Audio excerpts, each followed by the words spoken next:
To learner B. I am Shivani Chauhan. इस video में हम लोग देखेंगे क्लास 7 हिस्ट्री की बुक का chapter 10 18th century political formations. तो ये लास्ट चैप्टर है और मेरे को पहले लगा था कि शायद मैंने बना दिया है, इसलिए इतना लेट हो गया इसको लाने में। तो देखते हैं। If you look at maps 1 and 2 closely, तो देखिए मैप 1 है ये वाला, ठीक है, और map 2 you will see some significant happening in the subcontinent during the first half of the 18th century। तो 18th century के फर्स्ट हाफ में कुछ सिग्निफिकेंट चेंजेस, मतलब काफ़ी ज़्यादा इंपॉर्टेंट चेंजेस आते हुए आपको दिखेंगे अगर आप मैप 1 और मैप 2 को ध्यान से देखेंगे।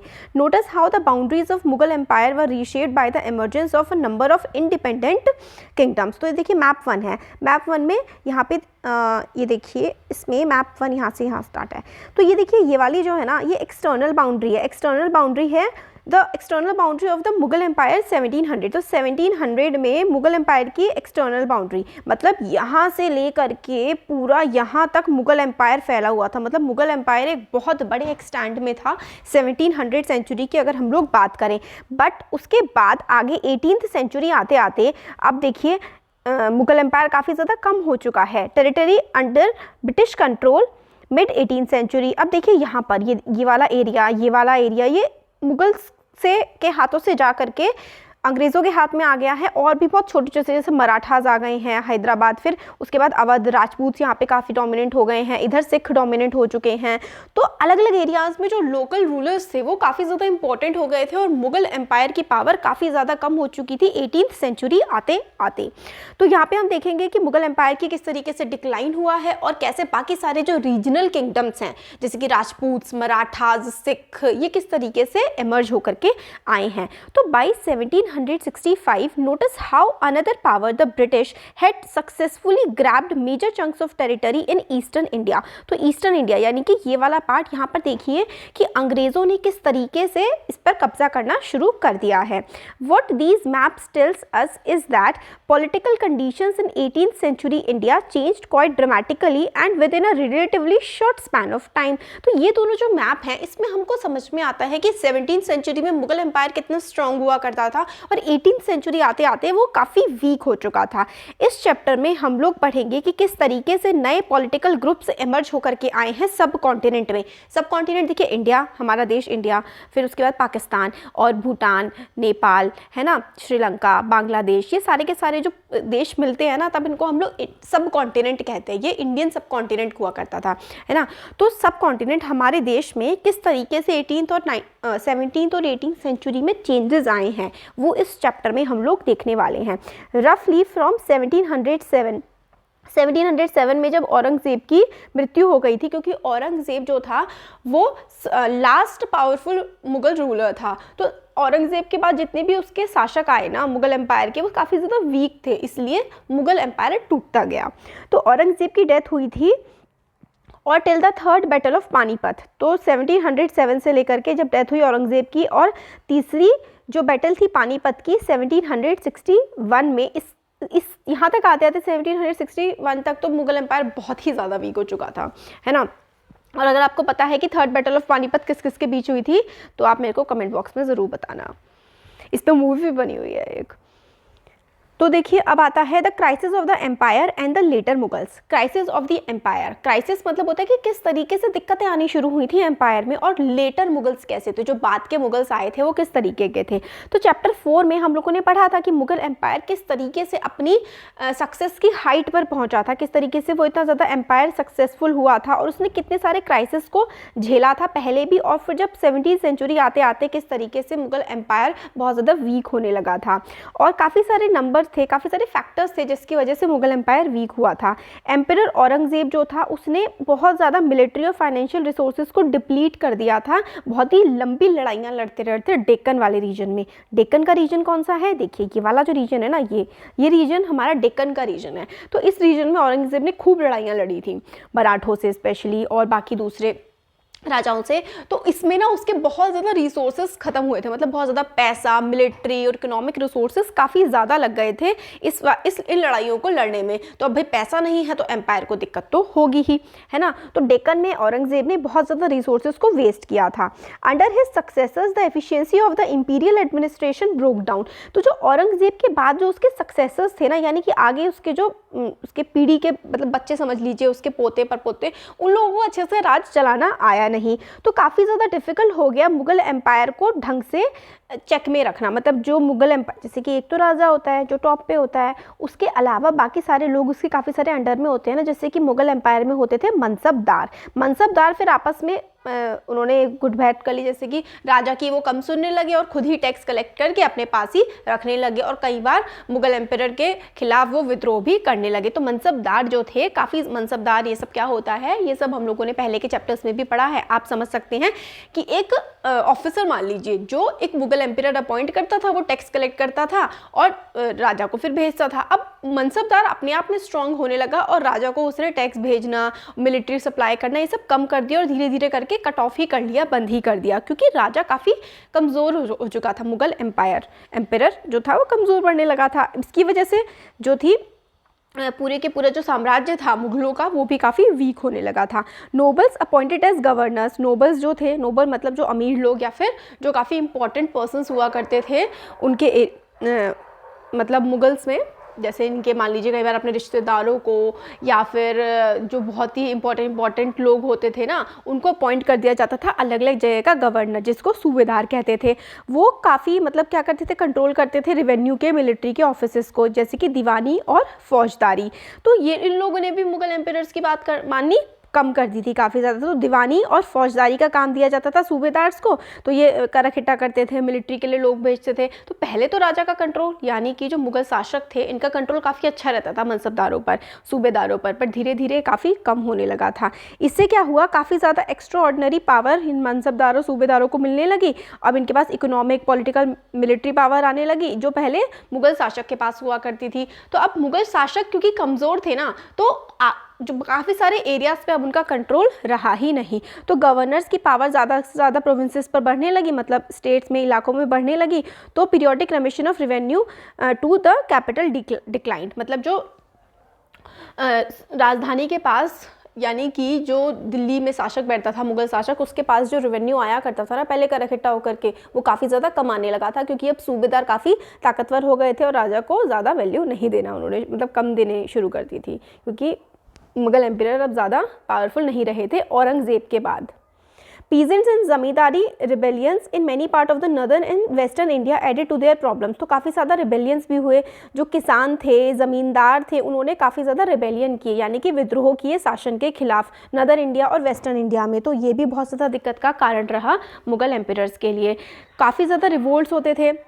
These revolts were sometimes caused by pressures of mounting taxes, क्योंकि टैक्स कई बार बहुत ज़्यादा लगा दिया जाता था, इसलिए किसान और ज़मींदार विद्रोह कर देते थे। कई बार क्या होता था, जो पावरफुल चीफ थे, मतलब हेड मान लीजिए, वो क्या करते थे कि भाई हम अपनी पोजीशंस को अच्छा बना लेते हैं, कि जो हम लोग मुग़लों को नहीं दे रहे टैक्स, हम अपनी पोजीशन को स्ट्रांग बनाएंगे, हम खुद ही राजा बनेंगे, हम इनको टैक्स नहीं दे रहे हैं। तो मुग़ल अथॉरिटी को ये लोग चैलेंज करने लगते थे, रिबेलियन करते थे, कई बार विद्रोह चीफ्टन्स ही कर दिया करते थे। मतलब जिन लोगों को मुग़लों ने अपॉइंट किया था टैक्स कलेक्ट करने के लिए, चीफ्टन्स वगैरह, लोकल चीफ्टन्स, इनफैक्ट सूबेदार वगैरह नहीं, और उनसे भी छोटे लेवल के जो चीफ्टन्स होते थे, वो भी विद्रोह अब करने लगे थे। ये ग्रुप्स जो थे were now able to seize the economic resources of the region to consolidate their power. अब वो टैक्स नहीं देते थे तो उनके पास पैसा आने लगा था, अब वो पैसा आने लगा था तो वो और ज़्यादा पावरफुल होने लगे थे। कौन? जो लोकल वो हुआ करते थे टैक्स कलेक्टर्स या फिर चीफ्टन्स आप कह सकते हैं, उन्होंने मुग़लों की बात सुनना बंद कर दिया था और उनको टैक्स देना भी बंद कर दिया था। मुग़ल एम्पायर्स जो औरंगज़ेब के बाद they were unable to arrest the gradual shifting of political and economic authority into the hands of provincial governors, local chieftains and other groups. Aurangzeb के बाद जितने भी जो शासक आए, वो पॉलिटिकल पावर अपनी या फिर इकोनॉमिक अथॉरिटी को इतना ज़्यादा असर्ट नहीं कर पाए, लागू नहीं करवा पाए अपने जो नियम कानून थे, और जो गवर्नर थे बाकी, और ये जो चीफ्टन्स थे या फिर दूसरे ग्रुप्स थे, उनके पास अब ज़्यादा से ज़्यादा पावर जाने लगी थी, और मुग़ल एम्पायर जो थे औरंगज़ेब के बाद के जितने भी थे, उनके पास ज़्यादा पावर नहीं रही थी। अब आता है rich harvest and empty coffers. तो क्या था, रिच हार्वेस्ट मतलब बहुत अच्छी फसल हुई है, बट कॉफर्स क्या हैं, जो उनके भंडार हैं राजाओं के, यानी कि मुगल एम्परर के, फिलहाल यहाँ पर वो खाली पड़े हैं। तो इसमें the following is the contemporary writers account of financial bankruptcy of the empire. तो ये जो हमारे पास अकाउंट आता है, ये फाइनेंशियल बैंकरप्सी मतलब जो एम्पायर था, मुगल एम्पायर, वो बैंकरप्ट हो चुका था। बैंकरप्सी का मतलब है अब उनके पास पैसा ही नहीं बचा था।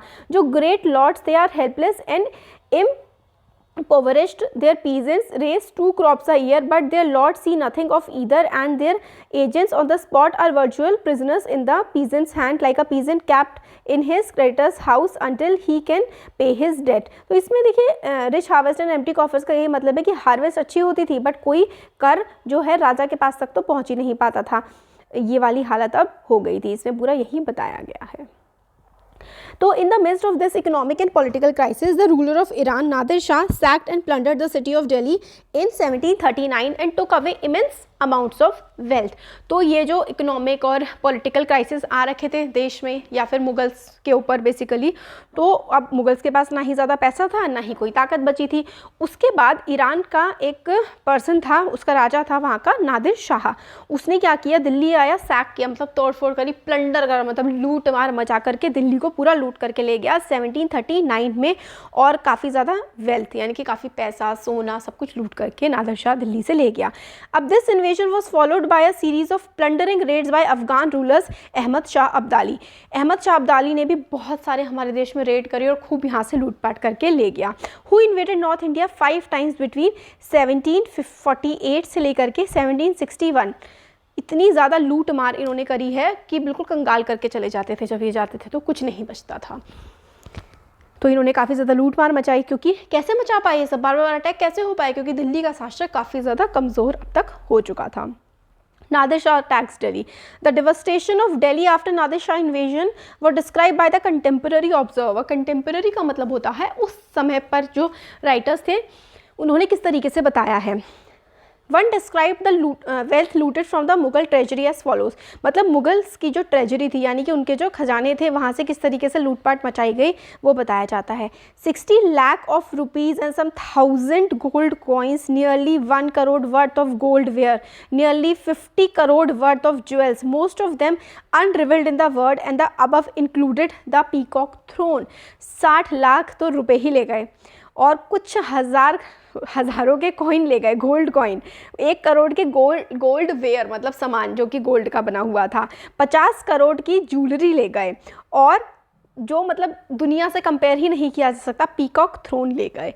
तो मतलब आज के समय पे तो पता नहीं हज़ारों करोड़ का ये सामान होगा जो उस समय पर दिल्ली से लूट करके ले गए थे। एक अकाउंट और बताता है कि क्या हुआ था। Another account describe the invasions impact upon Delhi. Invasion पे किस तरीके का इम्पैक्ट पड़ा था। इन्वेजन मतलब जो हमला हुआ था, जो लूटपाट हुई थी, उसका इम्पैक्ट दिल्ली पर कैसा पड़ा था। Those who had been masters were now in dire straits and those who had been revered couldn't even get water to quench their thirst. तो मतलब जो पहले मास्टर्स थे अब उनके पास कुछ नहीं बचा है, जिनके पास कुछ नहीं था अब तो ये हालत है कि उनके पास पीने का पानी तक भी नहीं है। तो मतलब बहुत ही गंदी हालत हो गई थी। लोगों के पास पहनने के लिए कपड़े नहीं थे।